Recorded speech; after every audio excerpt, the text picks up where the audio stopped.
ओम सच्चिदानंद रूपाय विश्वोत्पत्त्यादिहेतवे तापत्रय विनाशाय गोविंदाय नमो नमः। ओम कृष्णाय वासुदेवाय हरे परमात्मने प्रणताक्लेशनाशाय गोविंदाय नमो नमः। नमस्कार, स्वागत है आपका आचार्य वाणी में। मैं आचार्य डॉक्टर विक्रमादित्य आपके साथ हूँ। आज का विषय है हमारा कर्क राशि। 2024 अब समाप्ति की तरफ है। 2024 में कर्क राशि वालों के लिए ग्रहों का योग किस प्रकार का रहा वो आप सबको पता ही है। लेकिन जाता हुआ 2024 कर्क राशि वालों के लिए महत्वपूर्ण कुछ ना कुछ दे के जाने की योग बनाता दिखाई दे रहा है। जाता जाता 2024 क्या कुछ करेगा आपके लिए, इन ग्रह नक्षत्रों का प्रभाव क्या होगा। हमने गणना करके देखने का प्रयास किया तो समझ में आया कि 2024 के अंतिम कुछ दिन जो हैं वो बड़े महत्वपूर्ण हैं। कई राजयोग का निर्माण हो रहा है। कई प्रकार से बहुत सारे योग आपके लिए बड़े शुभ बनते दिखाई दे रहे हैं। यदि हम समय को पहचान लें तो बहुत सारी चीज़ें अच्छी जीवन में कर सकते हैं, चाहे हम छोटे हैं चाहे हम बड़े हैं। तो आप समझें कि ग्रह नक्षत्रों के दृष्टिकोण से आपके लिए कैसा योग रहेगा। यदि हम सिलसिलेवार तरीके से समझें तो 21 तारीख से आरंभ करते हैं दिसंबर की। 21 दिसंबर को शनिवार का अवसर है, षष्ठी तिथि, और ग्रह नक्षत्रों के दृष्टिकोण से आपके लिए जो समय बन रहा है वो आपके लिए अच्छा ही बन रहा है। यदि आप श्रद्धा के साथ थोड़ा विनम्र बनकर आशीर्वाद लेते हुए कार्य करेंगे तो आपके लिए मुझे ऐसा नहीं दिखाई देता कि कहीं भी आपकी विजय नहीं होगी, लाभ के योग नहीं होंगे। माता पिता गुरु का आशीर्वाद लेकर कार्य करने का प्रयास करें। सूर्य उत्तरायण हो रहे हैं सायन पद्धति से। इस दिन सायन निर्णायन 2 पद्धति चलती हैं और सायन पद्धति से 21 दिसंबर को सूर्य उत्तरायण मान लिए जाते हैं, लेकिन निर्णायन पद्धति से अनुसार से 13-14 फरवरी के बीच में जब कुछ योग बनता है तब उत्तरायण माने जाते हैं। तो पूरे वेस्ट के अंदर बहुत सारे सिद्धांतों में उत्तरायण आज से माने जाते हैं। तो नई शक्ति का अवश्य योग बनता है। सूर्य को नित्य प्रति जल देते हुए कार्य करने का प्रयास कीजिए। अच्छा योग बन रहा है आपके लिए। पॉजिटिव रिजल्ट हमें कर्क राशि वालों दिखाई देता है। 22 तारीख की बात करें, उस दिन रविवार है, सप्तमी तिथि है और परिवर्तन का महत्वपूर्ण योग आपकी राशि में बनता दिखाई दे रहा है। बृहस्पति से दृष्ट होकर चंद्रमा जो योग बनाएंगे, सुबह तो अच्छा है लेकिन उस मेहनत जो करेंगे ना सुबह दोपहर के बाद उसमें रिजल्ट्स लाते दिखाई देंगे, क्योंकि बृहस्पति की दृष्टि चंद्रमा पर पूरी तरह से आ जाएगी। एकादश में बैठे हुए बृहस्पति तृतीय बैठे हुए चंद्रमा पर आपको पूर्ण योग देंगे। गजकेसरी योग का निर्माण हो जाएगा। आपके गोचर के दृष्टिकोण से बहुत शुभ स्थानों में होगा। इसके साथ साथ इस दिन शुक्र भी परिवर्तन की तरफ जा रहे हैं। धनिष्ठा नक्षत्र, मंगल के नक्षत्र में शुक्र प्रवेश कर रहे हैं मकर राशि में चलते हुए। ये और आपके लिए अच्छा है। युक्ति भी सही रूप से, एनर्जी भी सही रूप से रहेगी। गजकेसरी योग, शुक्र का संबंध बहुत सुंदर तरीके से आपकी राशि के साथ, तो ये सब चीज़ ओवरऑल दिखाई देता है। शनि का समस्या है इस वक्त, क्योंकि शनि महाराज आपके अष्टम भाव में चलते हुए अंकुश लगा रखे हैं। तो ऐसे में शनि को मनाएं, सदा सुख पाएं। और इस दिन कालाष्टमी भी है विशेष तौर पर। पौष मास के कृष्ण पक्ष की जो सप्तमी अष्टमी का योग होता है, उस दिन रात शाम के समय जब अष्टमी आ जाए तो कालाष्टमी व्रत बन जाता है। पौष का बड़ा महत्व है। पौष के महीने में, पौष का महीने को विशेष तौर पर हमें कहा जाता है कि छोटा पितृपक्ष है। प्राचीन काल में इस महीने में केवल यज्ञ इत्यादि, कथाएं इत्यादि पुण्य कार्य ही होते थे। बाकी सब मुहूर्त इत्यादि बंद हो जाते, विवाह इत्यादि बंद हो जाते थे। लेकिन अभी भी बहुत सारे लोग मानते नहीं है, तो करें आपके हिसाब से, लेकिन पौष के अंदर नहीं करने चाहिए। शास्त्र में दृष्टिकोण इस बात को कहा गया। पुण्य करने का प्रयास करें। पुण्य का कई गुना अधिक प्रभाव होता है। और जैसा हमने कहा कि पितरों के निमित्त ये तिथि बड़ी विशेष है, कालाष्टमी जो है, इसलिए अपने पितरों के निमित्त गायत्री जप करें, ब्राह्मण भोजन कराएं। हमने इसी चीज़ को देखते हुए विवेकानंद योगाश्रम में जो रूटीन यज्ञ होता है, सामूहिक यज्ञ होता है रविवार के दिन, उसमें नवग्रह शांति महायज्ञ, गायत्री महायज्ञ का आयोजन किया है। आप इसमें भाग ले सकते हैं और सुंदर रूप से बैठ सकते हैं। और इसमें भी भंडारा रहेगा, यज्ञ रहेगा, गायत्री का यज्ञ रहेगा, नवग्रह का यज्ञ रहेगा। और ऐसे में जैसा हमने कहा कि इस वक्त शनि महाराज आपके लिए थोड़ा सा हिंड्रेंस उत्पन्न कर रहे हैं। जाते हुए वर्ष में भी कुछ ना कुछ उनका अंकुश लगातार आपकी कुंडली में बना हुआ है। तो ऐसे में वो सफलता में, सम्मान में, कहीं ना कहीं नौकरी में खटपट परेशानी करने के योग, हर चीज़ में, सम्मान में भी खटपट करने के योग बने। तो शनि को मना लीजिए। तो शनि को मनाने का रास्ता हम आपको बता ही रहे हैं। नवग्रह शांति महायज्ञ में आप सुंदर रूप से सम्मिलित हों, अच्छा रहेगा। 23 तारीख सोमवार का अवसर, अष्टमी तिथि है और ग्रह नक्षत्रों का परिवर्तन का सिलसिला लगातार चल रहा है। इस दिन एक और परिवर्तन हो रहा है। बृहस्पति महाराज जो आपके एकादशवें भाव में बैठे हैं, वो विशेष तौर पर रोहिणी नक्षत्र में के तृतीय चरण में प्रवेश कर रहे हैं। चंद्रमा का नक्षत्र है रोहिणी। चंद्रमा की पर दृष्टि बृहस्पति की पड़ी रही है और चंद्रमा रोहिणी नक्षत्र में विराजमान हो गए हैं। ये शुभ योग है आपके लिए। लाभ जाता हुआ 2024 कहीं ना कहीं लाभ के रास्ते खोल सकता है। जैसा हमने कहा 22, 23, 24 बहुत महत्वपूर्ण रह सकते हैं। थोड़ा अलर्ट होकर काम कर लेंगे ना, शनि का उपाय करते हुए कर लेंगे तो सब हो जाएगा। सौभाग्य का उदय हो जाएगा। सौभाग्य की बात आई है तो ये भी समझ लीजिए कि इस दिन सौभाग्य को जगाने का योग भी बना हुआ है। कैसे बना हुआ है वो भी हम आपको बताते हैं। व्रत कौतुक के अंदर एक किताब है, व्रत कौतुक ग्रंथ है, जिसके अंदर कहा जाता है व्रतों के संबंध में बड़ा महत्वपूर्ण ग्रंथ है। उसमें व्रत कौस्तुभ जिसके नाम है, व्रत कौस्तुभ के अंदर कहा जाता है कि विशेष तौर पर कि पौष मास के शुक्ल कृष्ण पक्ष की अष्टमी के दिन रुक्मणी अष्टमी होती है। इस दिन भगवान कृष्ण, प्रद्युम्न जी और साथ में रुक्मणी जी का जो सुंदर पूजन करने के उपरांत 8 सौभाग्यवती कन्याओं का जो पूजन, स्त्रियों का पूजन कर कर, उनको वस्त्र इत्यादि का दान कर कर, उनका पूजन करके उनका आशीर्वाद लेते हैं, उनके सौभाग्य की वृद्धि हो जाती है। तो ये आशीर्वाद का दिवस है, तो इसमें अवश्य श्रद्धा के साथ ही कार्य करने का प्रयास करें। और इसमें बड़ा वर्णन लिखा है, बड़ा इसका महत्व लिखा है, तो अवश्य इस पुण्य कार्य को, छोटा सा कार्य करने का प्रयास कीजिए, लाभ प्राप्ति के योग बनेंगे आपके लिए। 25 तारीख का दिवस परिवर्तन का दिवस है, और ये परिवर्तन समझें कि जो बुधवार है और साथ साथ दशमी तिथि का योग बन रहा है, और ये विशेष तौर पर ग्रह नक्षत्रों के दृष्टिकोण से स्वास्थ्य के मामले में थोड़ा ध्यान रखने की ज़रूरत रहेगी। ये 2 दिन थोड़े स्वास्थ्य के मामले में थोड़े भारी रहेंगे, तो स्वास्थ्य का ध्यान रखते हुए कार्य करना बहुत ज़रूरी है आपके लिए। इस दिन भद्रा का योग भी है, और ऐसे में ध्यान रखें, सुबह 9:10 से भद्रा आरंभ होगी, रात्रि तक रहेगी। हो सके तो भगवान विष्णु का सुंदर, शालिग्राम जी का सुंदर, शालिग्राम जी का पूजन करके उनका चरणामृत ग्रहण करें। अकाल मृत्युहरणम, सर्वव्याधि विनाशनम, विष्णु पादुत्कम पित्वा पुनर्जन्म न विद्यते, ये समस्त कष्टों को दूर करने का सुंदर उपाय है।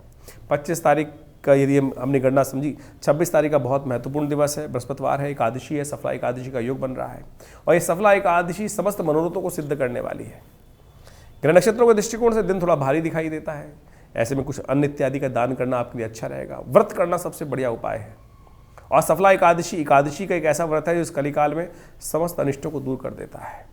हमारे जीवन में जो कष्ट आते हैं हमारे कर्म के द्वारा आते हैं, और सफला एकादशी की जो पद्म पुराण में कथा है वो वास्तविक तौर पर इस सिद्धांत को समझाती है हमें। देखिए, बहुत सुंदर योग बन रहा है, विशेष तौर पर हमें समझने की आवश्यकता है। 26 तारीख को बृहस्पतिवार के दिन एकादशी पड़ रही है, सफला एकादशी, जिसका बारे में हमने आपको बताया अभी।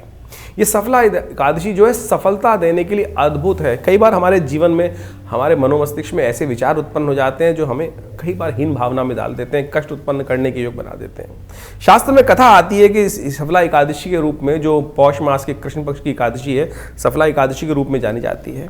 और ये एकादशी इस प्रकार से है कि बहुत प्राचीन काल में विशेष तौर पर शास्त्र में कहा गया है, चंपावती नाम का एक क्षेत्र था, और वहाँ पर एक सेठ रहते थे। उनका जो पुत्र था वो कई गलत कार्यों में लग गया। जीवन है, कई बार गलत व्यक्ति हो जाते हैं, नशा इत्यादि जितने भी व्यभिचार कर्म हो सकते हैं, उन सब में कार्य करने की वजह से कहा जाता है कि वो अपने पिता की धन संपदा जो थी सबसे विहीन हो गया। जब गलत कार्य में लगोगे और पाप कृत्य में निवृत्त हो गया, पाप कृत्य में लगने के कारण से कहा जाता है कि कई बार जीवन में इस प्रकार के भाव उत्पन्न हो गए कि सब कुछ भाग्य, सौभाग्य जो था वो बिल्कुल धर्मविहीन, श्रीविहीन, सब कुछ उसके जीवन में योग बन गया। कहा जाता है कई वर्ष तक इस प्रकार का योग चलता रहा, कुछ रास्ता नहीं दिख रहा था। तो भाग्यवश परमात्मा प्रसन्न होने का योग समझे कि परमात्मा प्रसन्न कैसे होते हैं। कहा जाता है कि भिक्षा मांगने तक की स्थिति हो गई, जब इधर उधर भटकता रहता था। तो एक दिन एकादशी की सुंदर योग था, देव योग से योग बना, कहीं ना कहीं पूर्व जन्म का संस्कार होगा। पीपल के कुछ विशेष तौर पर कोटर के अंदर कुछ, जैसे कहता है आदमी को खाने को नहीं होता, पुराने ज़माने की बात है, तो कुछ छोटे छोटे जो फल वगैरह थे उसने एकत्र कर रखे थे, और जब जैसे विक्षिप्त आदमी होता है उसने पीपल के कोटर में उनको रख दिया। कथा को मूल रूप से समझने की आवश्यकता है कि परमात्मा प्रसन्न करने के लिए हम बड़े बड़े कार्य करते हैं, बड़े बड़े कार्य करने का प्रयास करते हैं और उनको प्रसन्न करने का प्रयास करते हैं। परमात्मा तो अनायास ही बिना सोचे समझे कार्यों से भी प्रसन्न हो जाते हैं। समझे, ये भाग्य को सौभाग्य में परिवर्तन करने का रास्ता। कहा जाता है कि उस व्यक्ति ने विशेष तौर पर क्या किया कि उस जो राजकुमार था, जो सेठ जी का लड़का था, उसने जब विक्षिप्त हो गया तो फल फूल इकट्ठे करके लाए और पीपल के कोटर में उसको रख दिए, और कालांतर में फिर आगे चला गया, कहीं भूल गया। पीपल के अंदर साक्षात भगवान का वास कहा जाता है, साक्षात विष्णु स्वरूप पीपल के पेड़ को कहा जाता है। कहा जाता है उस समर्पण कर लेने मात्र से भगवान ने उस एकादशी के सुंदर योग में एक कर्म करने से उसके जितने पाप थे उससे निवृत्त कर कर उसको पुण्य को प्राप्ति करने का सुंदर योग बना दिया। यानी ये मुहूर्त है, वास्तविक तौर पर समझने की आवश्यकता है। जो लोग अनायास ही भगवान के प्रति समर्पण भाव से कार्य कर देते हैं इस मुहूर्त में, तो उनको उनके कर्मों से मुक्ति प्राप्त करने का, पाप कर्मों से मुक्ति प्राप्त करने का रास्ता बन जाता है। तो जो विचार कर कर शुभ रूप से मंत्र जप कर कर भगवान का व्रत करते हैं तो उनके पुण्यों की कितनी वृद्धि हो सकती है, ये इस कथा का मूल है। ये सफला एकादशी इस प्रकार से इसलिए कहा जाती है सफलता एकादशी, जो सफला रूप एकादशी के रूप में इसका नाम है। तो आप समझे पद्म पुराण की कथा है ये। आज हम कथाओं को विभिन्न रूप से, अलग अलग रूप से उपस्थित करने का प्रयास करते हैं, लेकिन शास्त्रों में इसका महत्व ये कहा गया है कि हम ये मनसा वाचा कर्मणा भी यदि परमात्मा का भजन कर लें तो अनेक प्रकार से, तो कहा जाता है कि वो विशेष तौर पर जब इस प्रकार से उसने कर्म किया और उसका पुण्य प्राप्त हुआ तो पुनः राज्य, जो पिता का राज्य था, उसको देव प्रताप से सुंदर योग से पुनः मिल गया। तो आप समझें इस प्रकार से हमें अवश्य कुछ ना कुछ करते रहना चाहिए, उससे कष्ट से निवृत्ति के योग बन जाते हैं। तो इसको अवश्य करें, इससे आपके कष्ट दूर होने के सुंदर योग बनेंगे। तो आपने समझा कि 26 तारीख को जिस प्रकार से सुंदर सफला एकादशी का जो कथा है वो क्या उपस्थित करती है, यही सिद्धांत उपस्थित करती है कि भगवान किसी को छोड़ते नहीं हैं। भगवान तो अपने कर्म को पूरा करते हैं, हम ही हैं जो उस कष्ट समझ नहीं पाते हैं। इसलिए जिस प्रकार से उस राजा के पुत्र ने एक बड़ी श्रद्धा, जो उसको अज्ञान था, पता भी नहीं था, एक केवल फल ऐसे ही उस कोटर में रख दिए और उसको पुण्य की प्राप्ति हो गई। तो आप समझें यदि आप श्रद्धा के साथ, विश्वास के साथ भगवान की भक्ति भाव पूजन इत्यादि करेंगे तो क्या पुण्य के योग बन जाएंगे। 27 तारीख का दिन परिवर्तन का दिन है, ग्रह नक्षत्र परिवर्तन की तरफ जा रहे हैं और पंचम भाव में बैठे हुए चंद्रमा जो विराजमान होने जाएंगी दोपहर के बाद आपके लिए, वो बहुत सारे बिगड़े हुए काम को बनाने के लिए, यानी जाते हुए 2027 के अंदर विशेष तौर पर समझें 27, 28, 29 जो तारीख हैं ये आपके लिए बड़ी महत्वपूर्ण साबित हो सकती हैं। इसलिए मेहनत को भागी का मत, सफलता की तरफ अग्रसित होने का प्रयास कीजिए। ये आपके लिए शुभ योग बना के ग्रह योग तैयार कर रहे हैं। इस दिन स्वरूप द्वादशी का सुंदर वर्णन शास्त्र में मिलता है और कहा जाता है कि इस दिन भगवान विष्णु का स्तवन करते हुए, पूजन करते हुए 108 आहुतियाँ यदि घी और तिल से भगवान को अर्पित कर दी जाएँ तो समस्त जीवन के कष्ट दूर होकर सुंदर सौभाग्य के योग बन जाते हैं। स्वरूप द्वादशी इसका व्रतार्क नाम के ग्रंथ के अंदर विशेष पर वर्णन मिलता है और कहा जाता है कि इसमें विशेष तौर पर भगवान विष्णु का जो स्तवन करते हैं, पूजन करते हैं, वो जितेंद्रिय होकर समस्त विजय को प्राप्त करने के योग बनाते हैं। तो इसलिए इस शुभ तिथि का लाभ अवश्य लेने का प्रयास कीजिए। बात कर लेते हैं हम 28 तारीख की। 28 तारीख का दिन विशेष तौर पर त्रयोदशी का दिन है। शनि प्रदोष का सुंदर योग बन रहा है। ग्रह नक्षत्रों के दृष्टिकोण से इस वक्त समस्त ग्रह आपके ठीक हैं, लेकिन शनि ने समस्त प्रकार के रोड़े उत्पन्न कर रखे हैं आपकी राशि के दृष्टिकोण से। और बाई चांस 2024 में भी शनि महाराज आधे करीब 1/4 वर्ष तो वहीं रहने वाले हैं। उनको ठीक करने का दिन 2024 में अंतिम में प्राप्त हो गया है आपको। शनि प्रदोष का योग बन गया है, उनको ठीक करना बहुत ज़रूरी है। शनि का उपाय करना बहुत ज़रूरी है। शनि प्रदोष यानी प्रदोष त्रयोदशी जिस दिन शाम को, उस दिन प्रदोष होता है और उस समय में प्रदोष काल में कहा जाता है कि भगवान शंकर के गण संसार में भ्रमण करते हैं और जो भगवान की आराधना करते हैं उनकी सूचना भगवान तक पहुंचाते हैं वो। तो इस समय में अवश्य आपको भगवान शंकर के नर्मदेश्वर शिवलिंग का अभिषेक थोड़ा तिलयुक्त जल लेकर उससे करने का प्रयास करना चाहिए। सीधा साधा उपाय है, हिंग लगे ना फिटकरी, और बहुत सुंदर रूप से भगवान को प्रसन्न करने का। आप पता नहीं ग्रहों को ठीक करने के लिए कौन कौन से उपाय करते रहते हैं।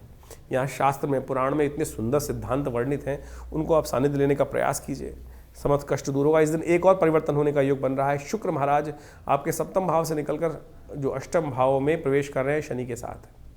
यह आपकी राशि के दृष्टिकोण से बड़ा महत्वपूर्ण रहेगा, लेकिन अष्टम भाव में योग जो बन रहा है ये इसको थोड़ा सा आवश्यकता रहेगी, नित्य प्रति गौ पूजन अवश्य करें और देखिएगा इसका लाभ मिल सकता है।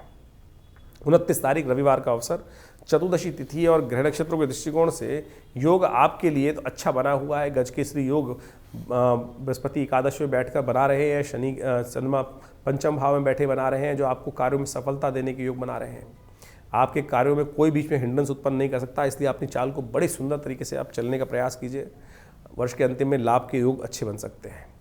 इस दिन समस्त कष्टों को निवारण करने के लिए विवेकानंद योगाश्रम में हमने नवग्रह शांति महायज्ञ का आयोजन कर रखा है। आप भी उसमें सम्मिलित हो सकते हैं और ये यज्ञ सुबह करीब करीब 8 बजे से आरंभ होकर 10-11 बजे तक भंडारे के साथ चलता है। तो आप भी इसमें अपने श्रद्धा के सुमन अर्पित कर सकते हैं। स्थान आरक्षित करने के लिए फ़ोन पर संपर्क साध सकते हैं।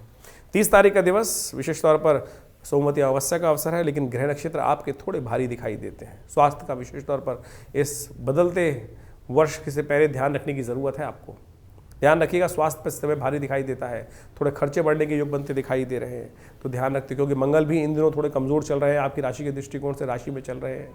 तो दुस्साहस करने से बचें, थोड़ी गाड़ी तेज़ चलाने से बचें, अननेसेसरी के झगड़ों से बचें, ये ध्यान रखते हुए कार्य करने की ज़रूरत है। कष्टों को दूर करने के लिए सोमवती अमावस्या है हो सके तो ब्राह्मण भोजन कराएं, गंगा जल से स्नान करें, तीर्थ में जाकर तर्पण इत्यादि करें। सोमवती अमावस्या का पुण्य बहुत महत्वपूर्ण है। कहा जाता है पांडवों के जीवन में एक बार भी ये पुण्य नहीं बना था। तो ये हमें जो सौभाग्य प्राप्त हो रहा है, इस सुंदर अवसर पर अवश्य यहाँ पर बैठ के स्थान अपने पुण्य को जगाने का प्रयास करें। ब्राह्मण भोजन कराएं, गायत्री का जप कराएं, ये सब कल्याणकारी रहेगा। 31 तारीख साल का अंतिम दिवस मंगलवार के दिन पड़ रहा है। मंगल कमज़ोर चल रहे हैं, मंगल का उपाय करें, हनुमान जी का स्तवन करें। क्योंकि क्या होता है कि सब ग्रह जो है थोड़े जब हल्के होते हैं तो स्वास्थ्य पर भारी पड़ता है उपाय, एंजाइटी बढ़ा देते हैं, शत्रु पक्ष थोड़ा हैवी हो जाता है और वो असफलता का योग बना देता है। ये 2024 समाप्ति की तरफ है और अब 2025 में ग्रह नक्षत्र आपके लिए क्या कुछ करने वाले हैं उसके लिए हमने एक अलग से पूरा आपके लिए 2024 ग्रह नक्षत्रों का योग बहुत महत्वपूर्ण योग लेकर आ रहा है। मंगल प्रधान ग्रह है, मंगल प्रधान ये वर्ष है और इसमें क्या कुछ होने के योग हैं आपके लिए वो आपको पहले से समझ लेना चाहिए। हमारे इस चैनल पर उस वीडियो को जाकर आप देख सकते हैं, आपकी राशि के अनुसार से हमने बताया है, उसको समझें, लाभ होगा। तो इस प्रकार से ग्रहों का योग जो आपने अभी समझा सिलसिलेवार तरीके से कि आपकी राशि में कब कहाँ किस प्रकार का योग बनेगा, उसको आपको समझकर अपने जीवन में परिवर्तन लाने का प्रयास करना चाहिए। ये जो हम आपके समक्ष हमारे इस चैनल के माध्यम से, आचार्यवाणी के माध्यम से आपके समक्ष उपस्थित रहते हैं, बहुत सारे लोगों के प्रश्न रहते हैं, कई बार लोगों ने प्रश्न भी किए हैं और उनका निवारण भी हम समय समय पर करने का प्रयास करते हैं। राशि जो है वो कई प्रकार की हो सकती है, चंद्र प्रधान राशि, नाम की राशि, साथ साथ आपके सूर्य के अनुसार से राशि, लग्न, ज्योतिष के दृष्टिकोण से ये सब महत्वपूर्ण है। और हम सब लोग किसी एक पहलू को देखने का प्रयास करते हैं कि हमारी चंद्र राशि कौन सी है या नाम की राशि कौन सी है, लेकिन एक वास्तविक तौर पर आप इस सत्य को समझने का प्रयास करें कि इन सब का कुछ ना कुछ महत्व है। जैसे न्यूमरोलॉजी के अनुसार से आप समझें कि आपका नाम XYZ कोई भी नाम है, किसी का रवि नाम है, किसी का कृष्ण नाम है, किसी का कुछ और नाम है, उस नाम के अनुसार से उनके विभिन्न विभिन्न प्रकार से लोग, जैसे कृष्णपाल सिंह किसी का नाम है, किसी कोई केवल कृष्ण ही यूज़ करता है, कोई KP सिंह यूज़ करता है, कोई केवल पाल ही बोलता है एक नाम को, तो आप समझो उसका अलग अलग प्रभाव पड़ेगा। क्योंकि न्यूमरोलॉजी के हिसाब से किस प्रकार से कितने शब्दों का कितनी वाइब्रेशन उत्पन्न हो रही हैं उसके अनुसार से प्रभाव होता है। इसी प्रकार से आपके जीवन में ज्योतिष के दृष्टिकोण से आपकी चंद्र राशि एक है, नाम की राशि अलग है, उसके बाद से आपकी लग्न राशि अलग है, तो उन सब का प्रभाव कुछ ना कुछ आपके जीवन में पड़ रहा है। जब हम जन्मपत्री का विश्लेषण करते हैं, आप तो राशि के अनुसार सुनने का प्रयास करते हैं, लेकिन जब कि ज्योतिषी जन्मपत्री का विश्लेषण करता है तो उन समस्त पहलुओं को देखते हुए आपके भविष्य का निर्धारण करने का हम प्रयास करते हैं और गतिविधि को समझते हुए, जीवन में अनुभव लेते हुए कि किस प्रकार के ग्रहों का योग किस प्रकार से कैसे बनने वाला है, उन सबको समझते हुए व्यक्ति के जीवन के घटनाक्रम जिस प्रकार के बनने वाले हैं, कैसे बनने वाले हैं, उन सब का अच्छे से अन्वेषण करने के उपरांत ही भविष्य के बारे में हम आपको बताने का प्रयास करते हैं। राशि भी बड़ी महत्वपूर्ण है। राशि ऐसा नहीं है कि जैसे यहाँ पर हम ज़्यादातर चंद्र राशि का उपयोग करते हैं कि चंद्रमा आपकी जिस राशि में है, आपकी जन्मपत्री के अनुसार से नाम को भी आप देख सकते हैं। बहुत सारे लोग आए संसार के अंदर जिनके पास बहुत सारे आज की तारीख में उनका date of birth, time of birth, place of birth confirm नहीं होता, तो आपके नाम की राशि के अनुसार भी हमारे इस भविष्यफल को देख सकते हैं। लेकिन वास्तविक तौर पर यदि आप अपने भाग्य को सही समझना चाहते हैं तो ज्योतिष की सहस्त्रों शाखाओं में से ज्योतिष की गणना जो है वो वास्तविक तौर पर बहुत चमत्कार उपस्थित कर सकती है, बहुत सारी चीज़ों को पहले से हमें अवगत करा सकती है क्या कुछ होने वाला है। बहुत सारे लोगों के पास जन्मपत्री भी नहीं है, डेट ऑफ बर्थ भी नहीं है, तो उनकी हाथ की रेखाएँ तो हैं, प्रश्न लग्न तो है। ऐसा नहीं है कि ज्योतिष वहाँ पर आपको लाभ नहीं देगा। आपकी हाथ की रेखाओं को समझकर, आपकी हाथ की रेखाओं को पढ़कर हम आपके भविष्य के संबंध में बहुत कुछ बातें जानने का सुंदर रास्ता बनता है। तो इसलिए ज्योतिष विज्ञान, पामिस्ट्री जिसे कहा जाता है, एक ऐसी ही चमत्कारिक विधा है। इन समस्त चीज़ों को मिलाकर ज्योतिष विज्ञान एक इतना व्यापक विषय बन जाता है कि जो अपने जीवन में क्या कुछ होने वाला है उसको पहले से आपको समझाने का रास्ता दिखा सकता है। तो इसलिए ज्योतिष को वास्तविक तौर पर अपने जीवन में स्थान देने का प्रयास करें, भ्रांति ना उत्पन्न करें। देखिए, भविष्य परिवर्तनशील है। ज्योतिष की गणनाएं ये साफ साफ तौर पर दिखाती है कि जो गणनाएं बनी वो आपके जीवन में उस प्रकार की घटना का योग बनाती दिखाई दे रही हैं।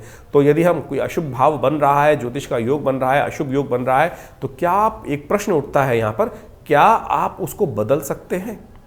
अगर ज्योतिष में सब कुछ वास्तविक तौर पर इसी प्रकार से गणनाओं को बता के कहा गया कि नहीं अवश्यम भावी है, नहीं, ये बात समझ लें कि अवश्यम भावी तो है लेकिन परिवर्तनशील है आपके कर्म के अनुसार से। यदि आप उसका उपाय करते हैं, ज्योतिष में जो रेमेडीज बताई जाती हैं, उपाय बताए जाते हैं, वो इसलिए बताए जाते हैं ना कि इसको परिवर्तन करने का हमें प्रयास करना चाहिए। यदि हम परिवर्तन की तरफ चलें तो सत्य माने वो परिवर्तन के रास्ते आपको प्राप्त हो सकते हैं कहीं ना कहीं। जो सूल है, जो सूली है, उसका छोटा सा कांटा के रूप में जीवन में वो भार जो है, यदि आप कर्म को ठीक कर लें तो बिल्कुल बन सकता है। इसीलिए निदान, ज्योतिष का जो निदान का भाग है, जो रेमेडियल एस्पेक्ट है, चाहे वो मंत्र विज्ञान है, चाहे वो औषध विज्ञान है, चाहे वो दान है, या विभिन्न प्रकार के जो छोटे छोटे अनेक प्रकार के उपाय शास्त्र में वर्णित हैं, कहीं गलत नहीं है। तो इसको हमको सत्य रूप में समझने का प्रयास करना चाहिए। ज्योतिष एक बिल्कुल हमने प्रत्यक्ष रूप से देखा, ज्योतिष में गणनाएं दिखा रहे थे, मृत्यु कालक योग था, मृत्युतुल्य योग था, लेकिन महामृत्युंजय मंत्र इत्यादि का जप किया गया, अनुष्ठान किए गए, बहुत सारे दान पुण्य किए गए, औषध विज्ञान का उपयोग किया गया, तो वो योग टला। बिल्कुल टल सकते हैं ये समस्त चीज़ें, भगवान की कृपा। इस संसार में समझ लें, किसी के जीवन में संतान का योग नहीं था, उन्होंने भगवान की साधना करी और उनके जीवन में ज्योतिष गणनाओं के अनुसार से ही उपाय को करने के बाद, परमात्मा की कृपा के बाद वो रास्ता बन जाता है। तो इस बात को हमको सत्य रूप में समझने का प्रयास करना चाहिए। ज्योतिष कहीं विचित्र विडंबनाओं को मन में हम रख लेते हैं अपने अपने भाव में कि अरे नहीं, ऐसा नहीं होगा, ज्योतिष कपोल कल्पित है या कुछ भ्रांति उत्पन्न करती है। भ्रांति तो कुछ भी उत्पन्न कर सकती है, आपका मस्तिष्क स्वयं भ्रांति उत्पन्न करता है। आप ये समझें कि किस चीज़ क्या क्या भ्रांति उत्पन्न कर, भ्रांति तो हम स्वयं उत्पन्न कर रहे हैं। शास्त्र ज्योतिष जो है वो तो अनादिकाल से गणनाओं के अनुसार से देखें, कितनी परिष्कृत गणनाएं हमारे भारतीय संस्कृति में, शास्त्र में बताई गई हैं, और उन गणनाओं को हम तो स्वयं जीवन में देखते हैं। बहुत सारे लोग जन्मपत्री दिखाने आते हैं, और जब वो बात जब देखने का प्रयास करते हैं बहुत सारी जन्मपत्रियों में, तो वो बिल्कुल सत्य निकलती है। कहाँ से? वो केवल गणना, केवल कुलावे नहीं है, गणनाओं को, ज्योतिष के जो ग्रह योग को सिद्धांतिक तौर पे समझा और वही गणना का प्रयोग ज्योतिष के दृष्टिकोण से, चाहे वो जैमिन का, पाराशर का या किसी भी शास्त्र के अंदर आए हुए योग हैं, उनको यदि वहां लगा के देखा तो बिल्कुल 100% सत्य निकलते हैं। तो इसको वास्तविक तौर पर केवल इग्नोर ना करें। बहुत सारे लोग आपके समय समय पर आपके मनोमस्तिष्क में भ्रांति, कई कमेंट भी लिख देते हैं लोग कि ज्योतिष कपोल कल्पित है।